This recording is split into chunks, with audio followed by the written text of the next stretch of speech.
ஒரே நிமிஷம், நான் ஒரு குட்டி கதை சொல்ல போகிறேன். அதை மட்டும் கேட்டுட்டு போங்க. ஒரு கிராமத்தில் ஒரு சின்ன பையன் இருந்தான். அந்த பையன் தினமும் அவங்க அப்பா கூட வயலுக்கு போவான். அப்போ ஒரு நாள் அவங்க அப்பா கிட்ட அவன் ஒரு கேள்வியை கேட்குறான். அப்பா, நீங்கள் இவ்வளோ கடுமையாக இந்த வெயிலையும் இந்த சகதி சேர்லையும் கஷ்டப்பட்டு உழைக்கிறீங்க, ஆனால் நம்ம வீட்டில் ஏன்பா இன்னும் பணமும் காசும் சேரவே இல்லை அப்படின்னு கேட்குறான். அதுக்கு அவங்க அப்பா சிரிச்சுக்கிட்டே பதில் சொன்னார், இங்கே பாருப்பா, நம்ம பணத்துக்காக மட்டும் இந்த வேலை செய்யலை. நம்மளை நம்பி பல குடும்பங்கள் பசியில் இருக்கும். அதுக்காக மட்டும்தான் நான் இந்த வேலையை விரும்பி செய்கிறேன்ப்பா. அதுவும் எனக்கு இதை விரும்பி செய்யும் போது கஷ்டம் எதுவுமே தெரியலப்பா அப்படின்னு சொல்லியிருக்காரு.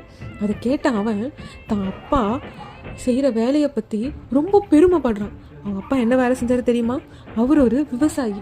நம்ம விவசாயத்தை நேசிக்கலைன்னா கூட பரவாயில்ல, ஆனால் அதை நம்ம மதிக்கணும். விவசாயத்தை காப்போம். நன்றி.